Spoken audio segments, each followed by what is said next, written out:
Welcome to the Influence Factory podcast. This program is dedicated to support professionals who have a desire to develop their digital business influence so they can navigate through a fast-paced, constantly growing digital world. We invite newcomers as well as our family of business influencers to a place to play, share ideas, questions, tips, and guidance with other thought leaders around the globe. Sit back and enjoy our program with our host Dean Delisle as he interviews guests. News and commentary is provided by Kate Hassett and Jackson Delisle. Power Move lessons are provided by the Influencer Marketing Department at Social Jack. And production, editing, and distribution is provided by the Social Jack production team. All right, welcome everybody to another episode of the Influence Factory. We just want to welcome you again. This is episode 63, and we are so excited for this episode. We have a great show for you today. I can't wait till we get to our special guest, Nicole Martin. I've known her forever, and she is my HR go-to person. So be ready with your HR questions. And Jackson, how are you doing today? I'm doing well. How are you? Good. We are missing Kate today. She has a back injury. So please, everybody send her some healing thoughts and prayers out there. We like our people to be healthy, as well as we like each and every one of you to be healthy. So a couple of big events that are coming up. Those of you that are part of our insider group, which all of you are, we do have a special VIP invite-only networking event next Thursday. It's not found anywhere on the internet or on social media. It's going to be at the Civic Opera House in Chicago. If you find yourself there between 4 and 7 and you'd like to go, please email me or direct message me on social media. I'm not hard to find. And we'll make sure that we get you a VIP pass to that event, and we'll get you more information. It is filling up fast as we have limited seats and is exclusive, a really high caliber networking event. And we've done these before. We literally announce them a week ahead of time. And then we'll have some good mixing, and we have a special guest that we will interview at that event that will be announced once you message me. So it's a little bit of a secret type thing, but we like doing those. And then let's see. And then we have our Jackson, we have our MVP event at Wrigley Field on June 21st. A lot of you should have received a private message on that, and you guys being part of our community and gals, we have special discount codes that you can, again, message me for. We have friends and family discounts, and it's Wayne Messmer and myself. We'll be doing a motivational talk related to sales and building a powerful network. And then you're going to make some significant connections there at Wrigley Field. And then, of course, we're going to have lunch. And then Wayne is going to take a couple of the guests down to the field as he sings the national anthem, which Jackson has experienced that. What was that like, Jackson, when you went down there with him? It was really cool, just like, it's not something you do all the time, like, yeah, I've been to a good number of sporting events and games, and, that's an energy that is, amazing, unlike any other, but, doing that was like a completely different and not better. I wouldn't say better, but it's really cool. It's like just a different type of energy because you're closer to the action. Okay, it is better. Well, and you got to be up and close with like Joe Madden and Vince Vaughn and all those guys, right? I mean, for that particular game. So that was good. So good experience. So, all right. And then you had the inside scoop because you had the camera. So nice job. Yeah. All right. So anyway, we have those events coming up, and then we do have other events that are posted on the Social Jack website. So stay tuned. There's always events coming. I think we have like 22 events coming up some place on the calendar, right, Jackson, somewhere. Yeah. So all that's going on. And then Jackson, for people that do want to join us on social, can you help out letting them know what to do? Yeah, so if you want to tweet to us, you can tweet to us at GetSocialJack. We're also on Instagram at GetSocialJack, or on Facebook, we're Social Jack, and LinkedIn as well. And we have one of our writers in the back end monitoring the Facebook live stream. So make sure to, if you're on Facebook, engage and stuff. There's prizes available for everyone. Yeah, that's cool. And then we also have all kinds of past episodes available now that we're at 63. And what's the best way to subscribe to our podcast after this is wrapped up? And I know you do the magic and it goes out into the interwebs. Yeah. So if you want to go to app.socialjack.com/podcast, you can access all of our channels, Spotify, iTunes, Google Play, Stitcher, Spreaker, SoundCloud, and Castbox, right from there. So you can subscribe on your preferred channel from that site. Good. And we'll send that link out to everybody in the show notes as well. All right. Well, it's time for the influencer news update. This week, we're talking about how the LinkedIn algorithm works in 2019. So if we go back and look at October of 2018, LinkedIn's feed algorithm, they updated it to help private users get content seen while simultaneously reducing the reach of LinkedIn's power users, we'll call them for conversational purposes. The power users are going to be the people that are, like the top 1% of LinkedIn's users, the people that are getting like millions of likes and engagements, the LinkedIn influencers. And so what they wanted to do, they wanted to give the common business professional the same ability to get their content shown at the same rate, increase their reach. So, even though, they LinkedIn's interactions have grown by 50% on a year-to-year basis, the majority of those interactions were still only the top 1% of influencers. Wow. So that means the rest of us really were not being seen by our audience. And Facebook did this to us a while back, and then Twitter did it. And then LinkedIn didn't tell us about it until all of a sudden we discovered it was going on, if I remember correctly, right? Yeah. Yeah. So I don't know if everybody's experiencing that out there, but we're going to publish the algorithm. But the bottom line on this, and Jackson did a really good job of documenting how the algorithm works. And I think maybe for today's purpose, we should bottom line it. But I'm gonna give my impression of it, Jackson, because it's quite. I say there's like how there's a 7-layer cake. I think this is a 7-layer cake. So what we want to do is let you know that the key to this is genuine, authentic conversation. We've always said this from the get-go. And this means that, making sure that your audience is engaged, that it's not automated, it's not robots, it doesn't feel like promotion or advertising. It's genuine conversation.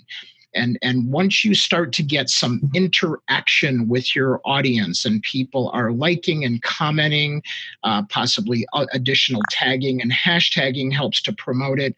And LinkedIn's algorithm will read your content the minute you press post. The minute you say submit and post or send that update in, they will read that and they will determine if it's a good conversation or does it feel spammy. And they're going to make that determination before you even get your first piece of engagement. So even if you have everybody collected, so Cindy and Edith and Gail, I get everybody gathered around and I say, hey, I'm going to post this cool article. Can you guys help me out and give me some conversational love? And you're like, yeah, Dean, we'll help you out. But if my post is spammy, they're going to cut us off at the knees. And even if you help out and pass it around, they're going to tank it and suppress it. Ouch, that hurts. So now all of a sudden, what if I just started a genuine conversation and then we all stay connected as part of our social team that, of course, I talk about in my new book and most of you have been trained in. But let's say my social team is alerted that I'm posting some good articles on a regular basis and it's thought leadership content. And let's just speak from the heart of what that looks like. That will help drive that visibility of that a little farther. Do I have that pretty close, Jackson? Yeah. So, I want to just go into some specifics on the filters real quick. Go for it. So there's 4 filters that you go through when you post content. So let's talk about filter number 1.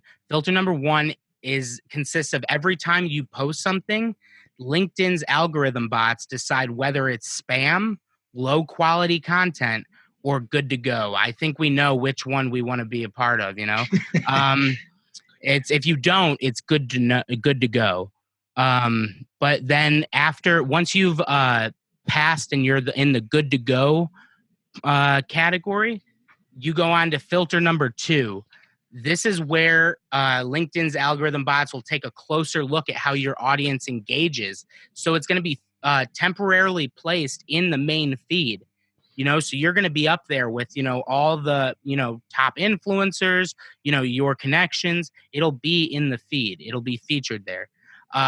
But while it's doing that, it's kind of like a test run. It's LinkedIn's basically saying, okay, we'll let you be in the feed, but we're going to see how it goes first.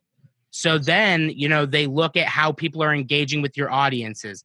And, there's ideally what you want to do is we recommend optimizing your initial post time based on your analytics of when people are engaging the most with your content. If you don't have that, we'll share another article about recommended times. But if it's not getting good engagement, consistent engagement, if you're not getting consistent engagement among other posts, that's going to hurt you in the long run. Also, if you are getting good engagement, that's a good sign that you're going to stay in that feed. And then that leads to more of your post getting put into that feed. Filter number 3, at this step, LinkedIn algorithm looks beyond your content to determine whether it's good or if it's spammy. If people are marking it as spam, hiding it from their feed. This is just due to LinkedIn's belief that spam posts should not be rewarded with viral visibility. And during step 4, the final process, humans are brought into the process to determine whether the content should continue to be shown, whether it should be included in somewhere else in the site. So like a channel. This is why it's you'll definitely see posts in your feed that are weeks old, and that's something you won't see on the other competing platforms, Facebook and Twitter. Before we go, I just want to talk about one more thing. Optimizing your posts.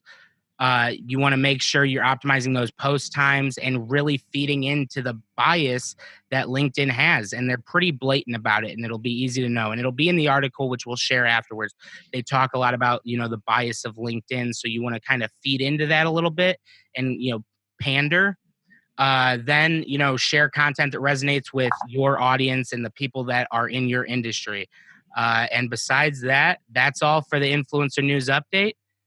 You can contact us via Twitter. You can tweet to us throughout the week at Dean Delisle, at Jackson Delisle, and at Kate Hassett when she's back. And then also you can tweet to the company site, which is at Get Social Jack. And if you want to listen to this after the fact, it'll be on Spotify, iTunes, Google Play, Stitcher, Spreaker, SoundCloud, and CastBox. So thank you for watching. And if you're watching after the fact, make sure to click the subscribe button.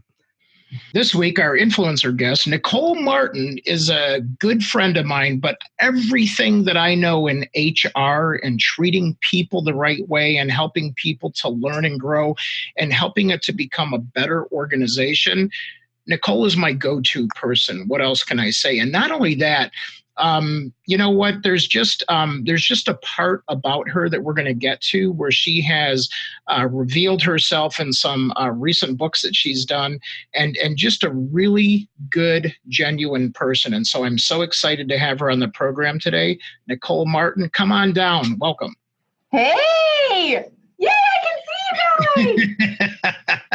How you doing? And fantastic. I know. I was trying to think about how we met, and I know we had done the best and brightest company show, the award show. The conferences, the red carpet events. But is that where we went? We met before that, didn't we? Yeah, we met when we were both presenting. I was speaking at it was a private invitation conference put on by a woman that we mutually share for the largest high-growth women-owned businesses. Yes. Okay. With Lighthouse Research there, and so that's where we met. I was speaking there, I think, on the Talent Emergency, and you were there talking about social influence, and you were actually there doing Social Jack Influence Factory with all of the women-owned businesses that were there. That's where right. We met. Okay. Yeah. A few years back. Wow, that takes me back. Okay. Yeah. You can count on me for that. I know. And, I've always been impressed, because, as you said in some of the things that you submitted, that you never dreamed that you would have your own business. Yeah, I'm not one of those people that dream that up. Oh my gosh. And then when I came in and I did the training, I want to say it was 2 years ago at your kickoff, meeting for your group and your team, it just seemed like you were born to run a business. So I just want to give you that shout out. And I was like, wow, you are such an amazing leader. And so I want to take us back. And, so I know the Nicole Martin today and of the last couple of years, but, you never thought that you would be a business leader and an owner, but maybe tell us a little bit about Nicole growing up and coming through the ranks, where you probably developed some of that spunk and energy and leadership qualities. Yeah, absolutely. Well, Dean, I think I've always been kind of the person that freaks people out in elevators. So I don't know that that's a new thing. Ditto. Yeah. Right? Like, I think I've always been that happy-go-lucky person that could be annoying to people, even the opposite spectrum. People would be like, what's she on? I want some of that, right? I've always been that person. So I think I grew up in a small town, and the small town environment gives you that opportunity to not have a bunch of peer pressure and to really be free of judgment in a way where everybody's just who they are. I grew up in a small town outside of West Yellowstone, I guess, Livingston, Montana. It's kind of like a battleship game. And I think I learned to have confidence that way and esteem at a young age, where I didn't see anybody as different. Everybody was kind of homogeneous there. And then when I moved, you conquer everything in your small town. I came here. I had a godmother, north suburb of Chicago. So I came here right after high school, and I was raised by a single mother, which is put a roof over your head. Yeah, right? Survival 101. Survival, yes.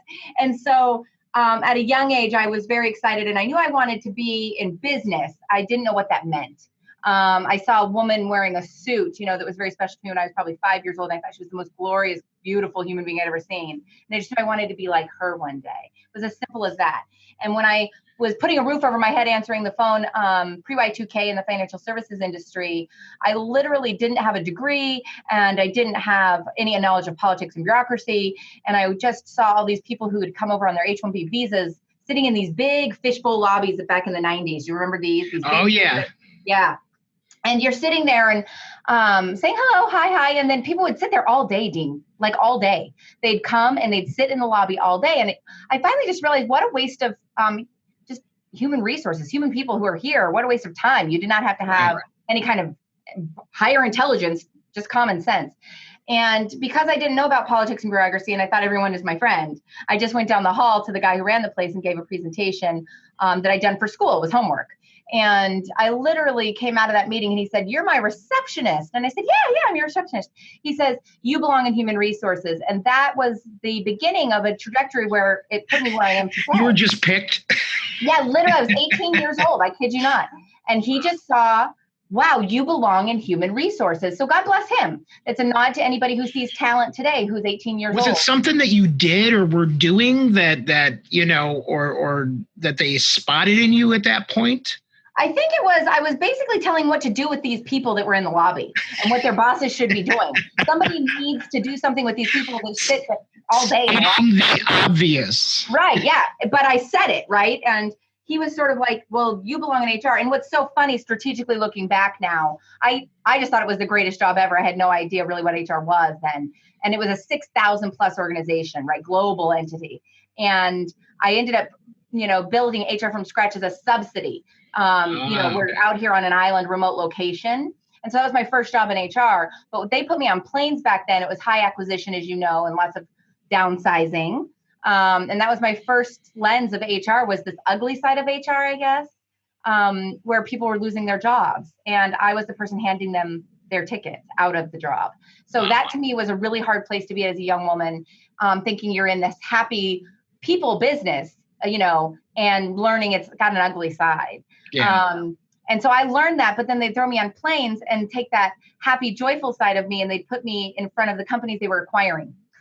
So I'd be the nice person from corporate who would show up and be like, "And welcome to PMSE Cybertech," right? And it was authentic. I really was joyful to meet them, and they used me as a tool, right? A strategy tool to grow through acquisition. And when I look back at that now, wow, did they see more in me even than I definitely saw, which is a lens in listening to the people who view you and how they view you and what they do.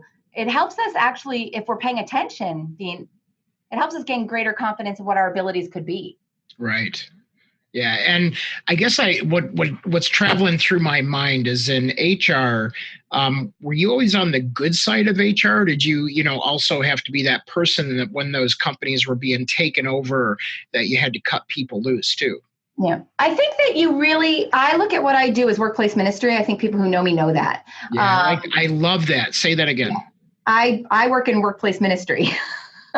So when you show up and you are looking at a human being with dignity, whether they're losing their job or coming into an organization, you're looking at a human being. And I think it's really important to remember the dignity side of the human experience. And as long as you authentically come, whether you come with bad news, good news, indifferent news, whatever it is, you're coming hopefully hoping to bridge and communicate so that someone sees you and you see them. Yeah, that's good. That's really good. And I think, I don't think, it was interesting. One of our first big clients when I was doing the social selling workshop, like what I did for you guys, is, we deliver that in corporate. And so when I was at GE North America, and it was GE Capital, it was right at the time where we were 1 year into the contract. It was the biggest contract we ever had for our training stuff. And then all of a sudden, they were like, we're announcing that we're shutting down all of Capital North America and we're selling off everything. And I'm like, first of all, you're scared because it's like, oh my gosh, this is a 3-year contract. What are we going to do? And then you're like, oh my gosh, what are all those people going to do? Yeah. So then we jumped in, and fortunately, GE was nice enough that they had a budget to help enable these people to actually further their career. And they allowed us to be part of that enablement team to help them out. And I think more companies are starting to do that. But man, I think that should be a responsibility that if you're just going to, you hear it all the time, 20,000 jobs or 10,000 jobs or whatever it is. And you're like, oh my gosh, what are all those families going to do? And fortunately, we had taught in the universities the career side of this before we taught the sales side. So we had something ready to deliver. But had we not prepared those people, how do you do that? So you had to be like that spark. And I think your energy helps with that, but whether it's good or bad news or there's change, but that ministry, I love that theme. Yeah. And I didn't always know that that's what I was doing. I really just came to that presence of mind, I want to say, after I became a mother. And I really came to a place of gratitude and just witnessing people in a different way. So I probably had always been doing that because we are who we are. But I didn't give it the conscious presence of my mind and personal power to say, this is what I'm doing, and with intention. Right. You come into that as you get older, I think. So as I get older, I've come to that realization that that's it's like a fine wine, right? Right. And declared it with intention. Yeah.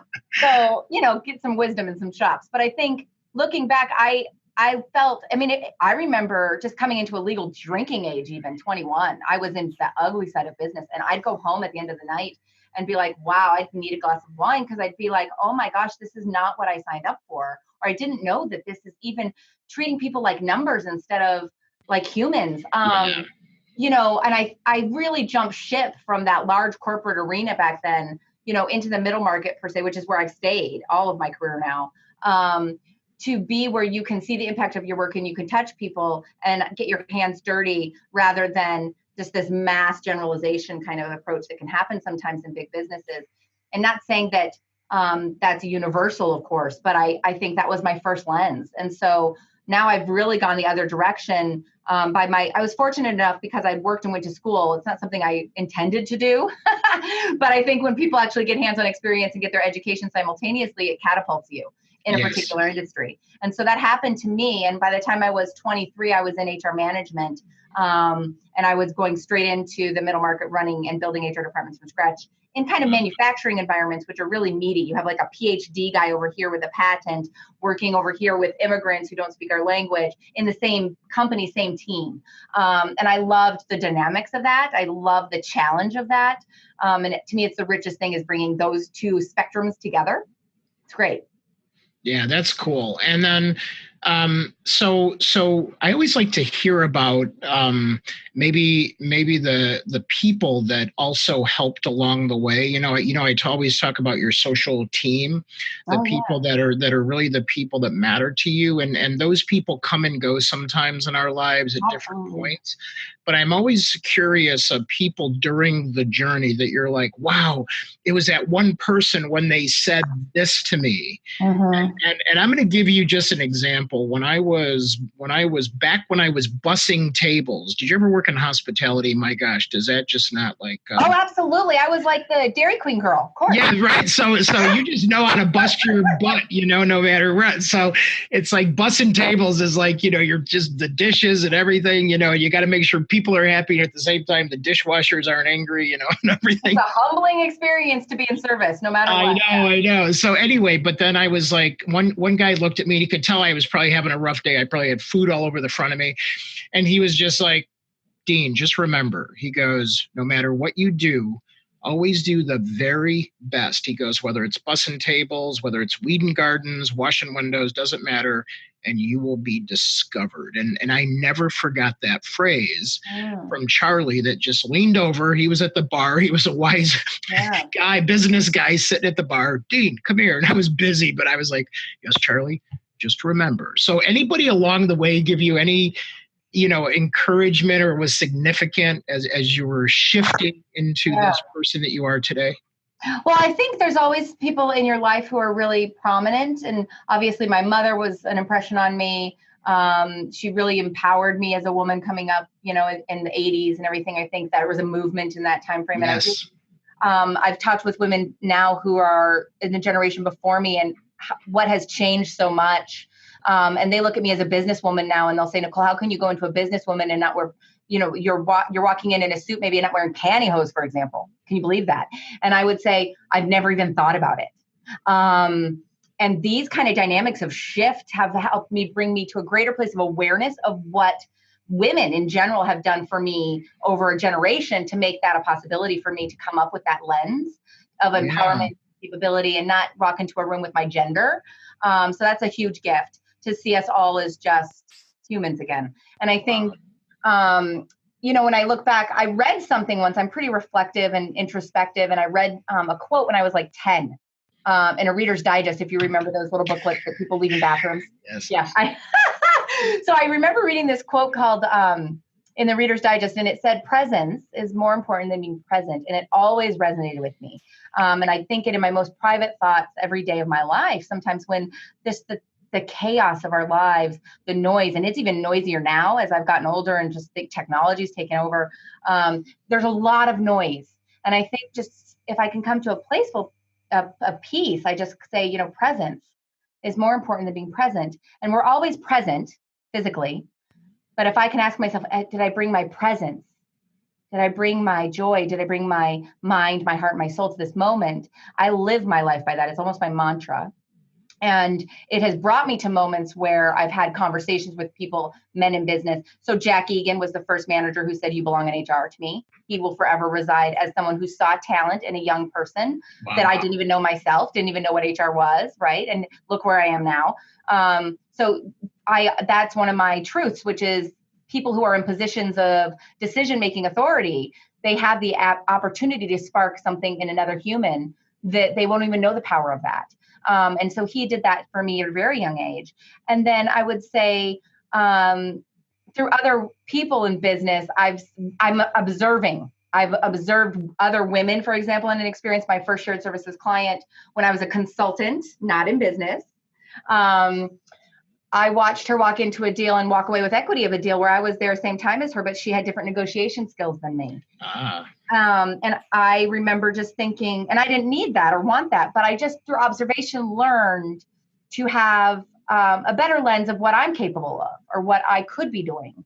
And it wasn't until I finished my first retained client deal, and when I was already a founder of HR Boost, but again, I viewed myself as a consultant, not in business. And I'd already had a team of probably 5 employees at the time. My first client, who was the president of that business, came to me and said, Nicole, I really like your business. And I said, oh, that's great. Thank you so much. We want customer service. Of course, we want our clients happy. And he said, no, Nicole, you don't understand. I really like your business. I'd like to invest in your business. And I said, oh, well, I'm not in business. I'm a consultant. And that was my response, Dean. And he said, no, I'm thinking about $100,000, for a percentage of equity. And I went, whoa, and that's a day where someone says something to you and you have to go home and look in the mirror and say, who is he seeing that I'm not seeing? Right.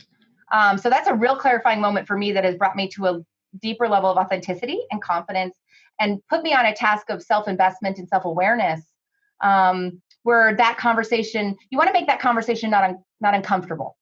Right. And when it was posed to me, it was probably like a moment of, I don't know what I'm getting into, that feeling, right? And a year later, I went through the Goldman Sachs program and I approached that conversation differently. It was on my terms, my agreement. And then I said what I would take for that and what I want. And moving through that growth journey. It's like an episode of Shark Tank. Yeah, but it's like the emotions are the biggest. Yeah. The emotions are the biggest challenge, Dean, for anybody that's going through that. Fear is the cheapest ticket in any room. Yep. They say that, right? And I think as women in business, we tell ourselves that we can't have it all. We tell ourselves we can't be a mother and have a career and be educated and be a breadwinner and, live with these traditional stereotypes, if you will. Right. And I think through my life, I'm very blessed with an equal partner in my marriage and really someone who's empowering to me, who took on a different journey of his own, decided to stay home with our children when my firstborn was 3. And he made that conscious decision. And I just learned he loved to see the passion that I had in my work. And that's something I'm passionate about, which is every human being should have passion, whatever their passion is, for what it is that they're putting their hands, their heart, their spirit on every day, not their job, but their passion and working in service. I really preach every person deserves that. And the question is, have they told themselves they deserve that? And have they claimed it to say, I deserve this and I can do this? And that's a very cathartic personal process that's not publicly outlaid for people very often. And I've walked through businesses that 40% I would say of a room are complacent, numb. Yes. Numb. That's what I always say. Wow. I'm so happy to hear you say that, because it's almost upsetting. Like it's almost like you're with zombies sometimes. Yeah. And I'm like, oh my gosh, is nobody going to speak up and tell the truth of what really matters to help this company shift? And then, I think those are the ones that get in trouble. Right. Well, you have to care. And a lot of people have become complacent from maybe not being heard over a long period of time, or just the trajectory of how business was, and also population. If you think about it, boomers were the biggest generation. And so forever business owners who were working through that latter perspective of careers, which is what we all came up in, they'd reached a place where there was always optimal people. And so almost the energy and perspective towards people was, well, if they don't want the job, then someone else could take it. And people became disposable in a way in their mindset, to be quite honest. And I think that that's really shifted. And the paradigm shift arrived back when I wrote the Talent Emergency 4 years ago. I just keynoted on it last month, and I couldn't believe that I'm keynoting on it now, Dean, when I'm like, well, I wrote about this years ago. Right. It's really where the energy has shifted, and a lot of people are still on the uptake, to be quite honest, of the fact that the talent emergency is here. And you can no longer treat people like they used to treat them in business. And it really is where office has become a verb, and the humans that are really talent, however you define talent, they're numbered. And we're not going to have enough talent in the United States in the coming years right now, and especially from a skilled perspective, available for all to be had. And that's very clear in what's happening right now in hiring and in retention strategies. But the bottom line is that if you expect to grow your business and your forecasts say that you're growing and human are part of that equation, you're not running a robotic organization, which not every organization has that. They're always going to have a service side where we're service industry, service country. Right. It's a big concern. And so a lot of people are still shifting gears. They don't switch and change gears as fast as we're changing. And so some people are being rudely awakened right now, Dean. Yes. Yeah. Yeah. And it's funny because you wrote the Talent Emergency. It's 3 years now, right? 4 years? Yeah. Mm-hmm. Yeah. 2015 it came out. Yeah. And I think I think you saw it coming, and it wasn't, now it's a real emergency. It's an emergency for sure now. Yeah. Wow. So anything you would say to people that are listening out there to how do you best prepare as humans, individual professionals? How can you prepare yourself? I know you work with a lot of organizations, but I think it's important to also tell individuals how to prepare. What would you say? I think, if I any person I would talk to I think is to give them permission. The first thing is, have you ever given yourself permission to live joyfully every day? What do you do right now that aligns daily? Like today, if I said, what are you doing today? Does it align with your actual calling, with your actual joy and purpose? Wait. Even at work? Yes, absolutely at work. And a lot of people may not have had the opportunity because they needed a job. They might have had the opportunity, but they didn't give themselves that permission. And I would tell them right now, whether they realize it or not, especially if they're skilled in a particular area, the day has come. The day shall rue, where right now anybody could actually go out and get paid to do what they love to do, honestly, because there's not going to be enough people to do that. And the question is, did they give themselves permission to actually acknowledge it? And then it's about taking the leap of faith. Take the leap of faith. A lot of people who are where they are right now actually were pushed into faith. Yeah, right. They got walked out of their jobs, right? A good person who comes to mind to me is Eva Lewandowski of the Catalyst Ranch. I love this facility downtown Chicago. Oh, yes, right. Yeah, if you haven't been there, you got to go. And she has this great little playground for adults, as far as I'm concerned. You walk in and it looks like the preschool classrooms almost that I take my young children to, and I feel alive and nostalgic and all these great feelings you get. And as I walked around, I said to her, Eva, I love this business. Like, where did you get this idea? And she'll come back to you and she'll say, Nicole, it's really amazing what happens to you when you lose your job. So I said, you know what? That's so incredible. So some people have come into their own based on that, right? They're being forced into faith. They're being forced into re-envisioning. And I would say that's probably the last 15, 20 years of some of the business people that you're running into. But there's new people, the millennials, for example, 50% of them are entrepreneurial. They came out the gate with permission. Right. Right. So they just came out the gate with, I deserve this. Life is short. And I would say 50% of the workplace talent pool right now is that voice. And the other 50% is what I'm talking about right now, which is coming to that voice. And so the 50% of people who didn't come out the gate with that voice that are in the talent pool, well, guess what? Your day has come. And what do you want to do every day that turns you on? And maybe you love your work, but the environment isn't right. Well, have you given it the spark to say, I know how to make it right? And have you helped the people you're working for see you as a leader? Yes. Because we are all leaders from wherever we stand. It is no longer the hierarchy. Yep. It is grassroots leadership from the bottom up, shared leadership. Does everyone, if I go into a room and I said, are you a leader? Would you raise your hand? And I would help every person. Feel like you matter. Yeah. Every person's a leader. Yeah. What do they lead in? Some people are soft leaders. Some people are quiet, subtle leaders, but they're leading. I hope they're leading. They're bringing their presence, their energy to the room. How are they bringing it? Well, you know me, I always I preach the influence game, but really at the end of the day, it's about thought leadership and not being afraid. I'd like your feedback on this because you've gone through our training and you've practiced basically what we've taught in the world for the last number of years. So what impact do you think and what weight do you put on digital presence for people? So they're putting themselves in the workplace physically, being that leader, but at what point do you think people need to just display online who they really are? Oh, I think it's yesterday. So way back to MySpace. Right. Yeah. Well, I think a lot of people used to think work and personal stuff were separate. They're not in the same sentence. And I would say that's changed. Work is personal. It's always been personal. We just got comfortable with saying it's personal, I hope. Right. And that's another permission thing. Self-permission. Is it do I categorize myself as who I am at work and who I am at home? Or am I the same person? Yeah. And so we got to start there, first of all, when it comes to social media and presence. Some people are still putting themselves in two different buckets. And I would say the sooner you can just be you, whatever you is. Authentically and proud of that and not afraid to hide that and with confidence and love, well, then that's a good day. And the tools that are out there social media wise just help us project that quicker, sooner, faster, better. The question is, you have to get comfortable with really being who you are. And like, for example, my Joy and Purpose book, I had to come to a place in life where the first chapter is probably the most traumatic thing that's ever happened to me in my life. Right. Never spoke publicly about it. And I was healing on a stage a year ago when I keynoted about how to get to your joy and purpose through trauma. And I think to say it without crying is the day I knew that I could speak publicly in front of that audience, really with truth, And my goal in that was to heal one person, Dean. And the woman who came to shake my hands after an hour of standing after I got off stage was trembling.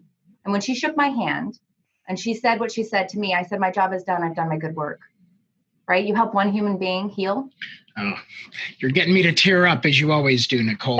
That's the power of what we have. Yeah, I'm just flashing back to St. Louis. I just happened to be a guest speaking on a panel, and I was overwhelmed because, I was amongst influencers in the industry, younger influencers. I believe I was the oldest person up there. Good for you. I said more senior, but it was standing room only. People were sitting on the floor. It was truly overwhelming. And I literally just spilled my guts that I wrote about for the first time in this book. And I'm co-voyaging as you're saying that. Yeah. And I came out not even intending. I didn't even know I was going to, almost like I didn't know I was going to say everything I was going to say. Did you know what I'm talking about? Yeah. And so it was just flowing. And then this young lady the next day walks up and she goes, I've been looking for you. And I just want to say you changed my life. Yeah. What you said in that room, I can so relate to, and I grew up that way too. And I love that. Gosh, I was like, yeah. It's relating. It's really being open so that you realize you're not the only one. You're not alone. And the more we can come to the human experience that we're all on together and relate to one another and see each other, the better it is of an experience for everybody. And isn't it the healing part is a forever process? I mean, it's yeah. I mean, I just want people to embrace that like, and once you reveal yourself, it's really be proud of who you are. I mean, everyone's got their journey. Everyone's got, who they've become and just, I don't know, just be real. Yeah. Well, and I think part of it is that a lot of people are looking for external validation. And joy and purpose isn't externally validated. It comes from within. And so people have to really come to an internal process of, I feel whole today and I lived, and gave in service to whoever I believe my maker to be. And really coming to a place within. And then you'll never, if you're really living within and not for the external validation, you can feel whole in any room, right? And at peace. And I think that's a real personal process. It has to come from within. Yeah, you don't have to go get and go do in order to be happy. Right. Never. Happiness is something you claim in the moment, right? Yeah, you choose it. We can choose happiness. You can choose. It's that old algorithm they give us. Speaking of algorithms today, Dean, that they gave us in psychology. I think it was Albert Ellis, the famous psychologist, and he coined this cognitive process, A plus B equals C. Right. Right? A is what happened to us. B is our choice.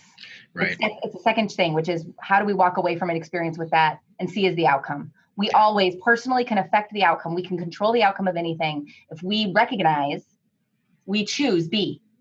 You don't choose A. A happens whether we like it or not, but B is how we decide to take it in and put it back out. Man, and I was such a prisoner in A. You know what I mean? I imprisoned myself. And I think a lot of people do, more people than what we know, attached to the things of how we were raised or what happened when we were younger. And we carry that, and I was just like, man, it was just like so heavy. I was like an armored tank, just like packing and stuffing and just carrying collectively all that pain into everything that I was going into. And it wasn't until I could, and everybody has their own journey on this, but absolutely a way to release it, and then it was like, oh, okay, I just need to, I need, it is what it is. And I just want to be who I be, Well, and that's where, Dean, hearing that is so important because I think it's that permission place again, that place of healing of the choice. So you're talking about that when you're talking about how you're stuck in A. And I think that's why I wrote The Power of Joy and Purpose, because a lot of people don't realize that I'm just like them. They're like me. And sharing that my presence principles was sharing the tools or the ways that I worked, because it's work. Oh, it's work. Worked through that to get to where I am today, and sharing that authentically and publicly so that someone else can maybe work through, because it's not like you just choose to just separate and cut it off, because what lives with us is our energy, and whether we cognitively acknowledge it or not, it's in our subconscious and in our chakras and our energy, if you believe in that. Oh, yeah. It lives with us. And so it's really important to do the work to really come to that place of wholeness within and peace and forgiveness. And I think that that's the opportunity of the book that I gave. I really hope that people give themselves that permission and then do the work, give them the tools to do the work. I was lucky enough to be raised by an energy healer. And so I'm very open. Yeah. And even though people would say, well, I used to think, oh, your mother's an energy healer, so she could just heal you. No, I had to do the work. Right. I had to do the work. I just happened to know I had to make a choice to access those tools. And I don't know if you recall, but Jackson and I are 3rd degree black belts. So when we went through that, we worked on the inner chi and the energy and the grounding and energy transference. And love it. And he would get mad at me. He's muted now and probably like getting mad as I'm ready to talk about this. But I talked about that inner chi, and this is something that you can claim and own. You can't always control what's going on out there, but you can control how you ground yourself within a situation or within a day, a moment, Right. whatever. You can control that, and that's what I love about energy healing is it has so much power in that. But again, someone can't give it to you. You have to claim it and be it.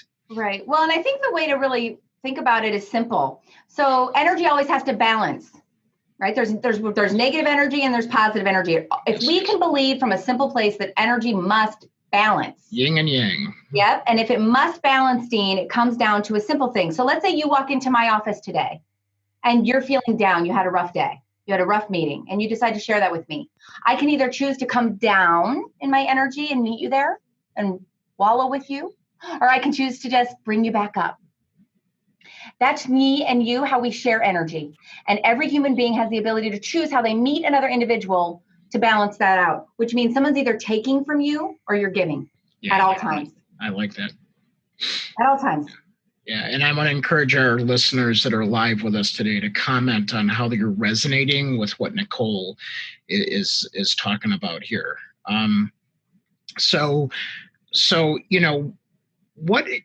that's a scary moment when you decide to reveal things about yourself that maybe we've suppressed or held on to.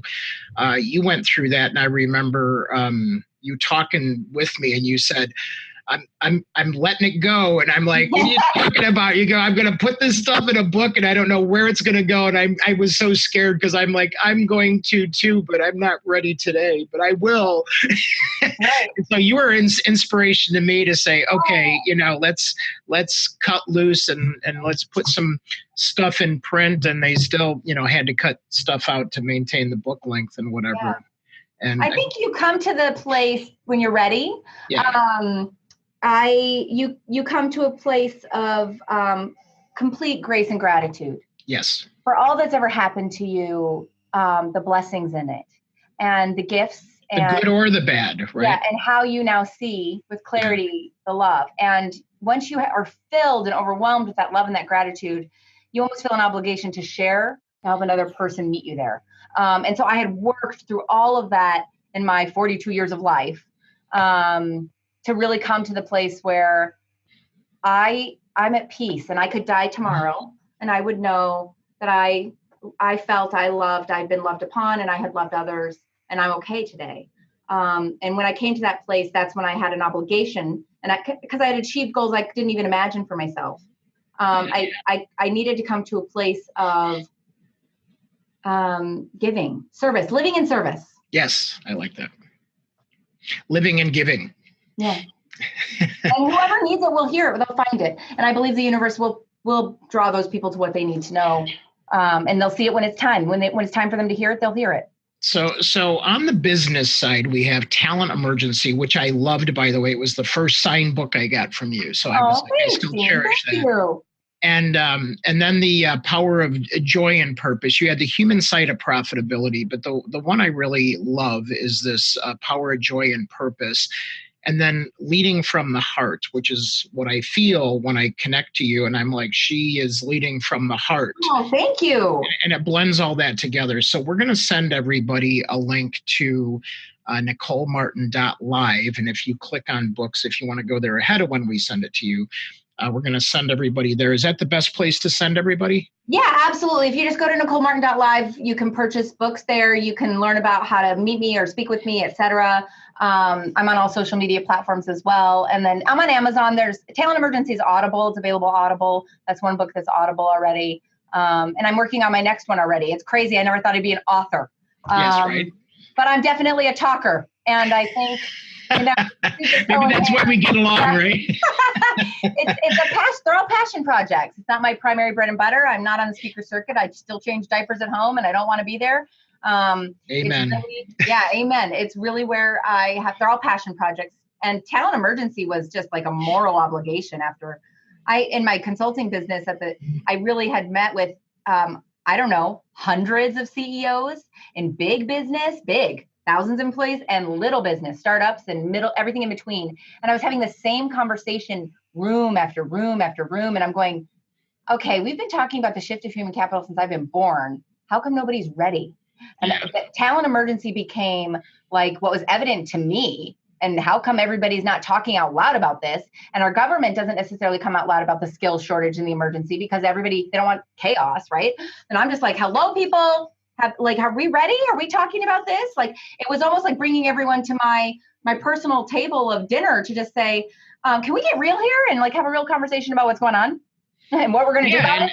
Yeah, and I thought of it like it wasn't just like the Talent 411, it was the Talent 911. I mean, you guys. Yeah, it is a 911. Yeah. It's a 911, and I guess I consider that to be your medicine. Yes, your prescription, right? Mm-hmm. So what do you want to tell the leaders out there that are leading companies? And, everybody thinks, it's either like, the leaders you talk to is like, it's lonely at the top, or it's like, you got the people are like, oh, that boss, so, if you could give them just a takeaway, the leaders that are listening out there, we have a ton of leaders that are listening, and they manage people, whether it's 1 or 1,000 or 10,000. What do you want to tell them about, this current landscape and maybe some way to look at it or be with themselves in it? Yeah, I would say that they have to define leadership differently than the way we've always thought about it. It's always been given to us as the person who is my manager or who runs my business, or they're the leader. Right. So we need to disconnect that immediately and just say the person who's at the helm of the business, who's the visionary, or the people who work, who are like operational leaders or grassroots leaders, they're all leaders. And so coming to a place of we are all leaders from wherever we stand is really important. And if you're at the helm of the business, it takes some of the stress off, which is it shouldn't all be on your shoulders. Right. And you're not really alone. You have a lot of people who've aligned with you. And the question is, do they see your vision and do they feel excited about putting their handprint on it? And so changing the definition of leadership is step one. And once you do that, the conversation that I hear all the time, which is I tell these people to do this and they don't do their job and blah, blah, blah, blah, blah. It's like, well, did you invite them? It's a party. Did you invite them to your party? Do they feel like they're at your party? Would they want to bring their friends? Yeah, right. I like that. I love that. Did you invite them? It's that simple, right? It's that simple. And it's not a party like with frills and all of that. A lot of people think that best and brightest organizations have free benefits and free lunch in the cafeteria and pool tables. And that's not what makes the best and brightest company to work for. It's about the heart. It's about, my why, you're connected to my why. We are about the why. We share this and we're on the same team. We're a tribe. That's what builds the best and brightest company to work for. I love it. I love it. Well, we want to hear from everybody that's live with us. And those of you that are listening to the podcast, please type into the comments, what is your takeaway? And we always ask or require that you share this with somebody that you care about. So tell them what you learned or were inspired by from Nicole. And today, share with another leader, with a fellow colleague, maybe even your children or your family, something that you took away that really resonated with you, that you're going to make different within yourself and inspire somebody else. That's what a real business influencer does and a thought leader. So please type into the comments now, and then we're going to bring Jackson back on. He's going to announce some winners of participants based on engagement. We had a lot of engaging going on as I was watching here. And then Jackson, what was your biggest takeaway? My biggest takeaway was, like what she was saying about the, getting stuck in the A and not really moving on to that B, which is what we choose. We choose how to like react and process and then, attack the, whatever the A was, and I mean, I get caught in the A a lot, I'll, when I get into the office and I'm, looking at like 800 emails, 400 from Dean. And then I'm, like looking at it, I'm like, yeah, like, but now, like, then I just sit there and I take it one at a time, one at a time.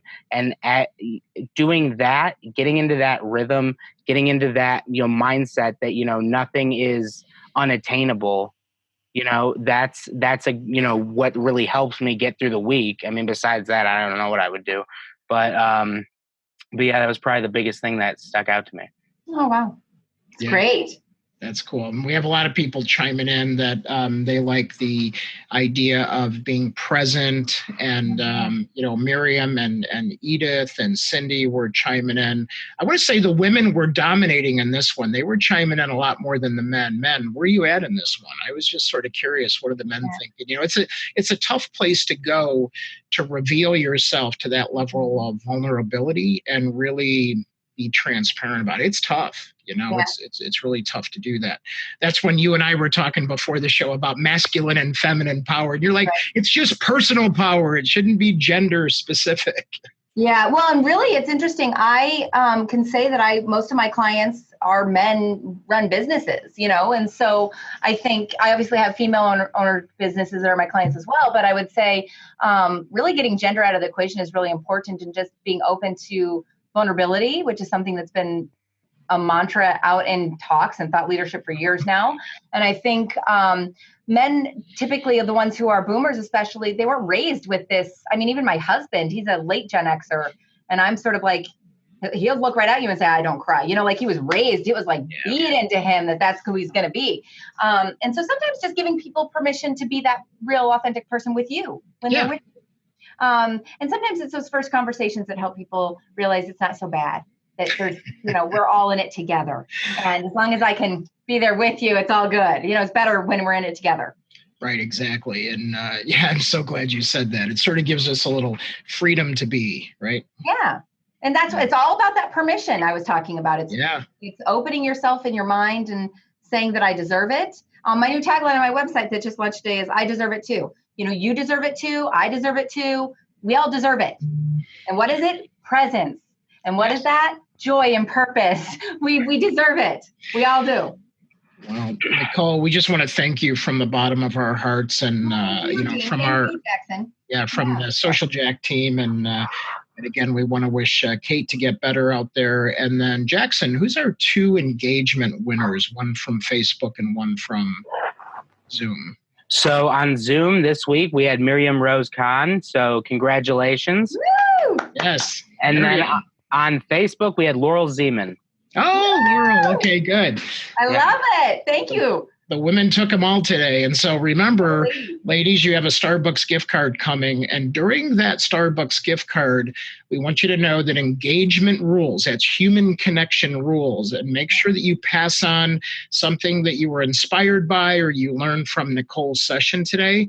And please pass on, her website and her books, and let people know that, they too can be inspired at a deeper level, as well as listen to the episode here with Nicole Martin. So Nicole, thank you again from the bottom of our heart. And we'll give everybody links to your sites and your social sites. And Jackson, thanks again for a great production. Yeah. And I think one thing I'll say, I'll just echo your recognition of your engagement winners. So those 2 women, if you send me their names or if they message me directly, I'll send them a free copy of any book of their choice. Absolutely. I'll echo the awards, right? The recognition.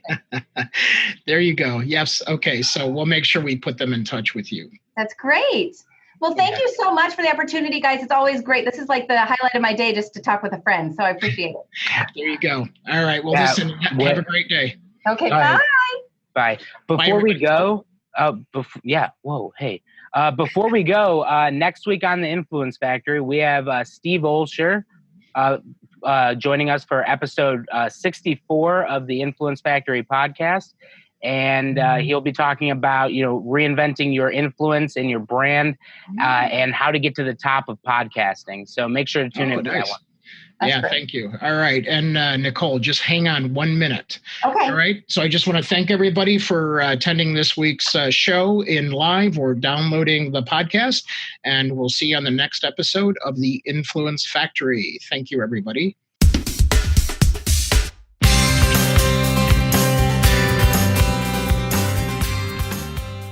Thank you for listening to the Influence Factory podcast. We welcome feedback and suggestions. You can provide these by visiting our website at www.myinfluencefactory.com. And if you are interested in Social Jack's 90 Days to Influence program, you can simply go to 90daystobusinessinfluence.com and simply ask for the next steps.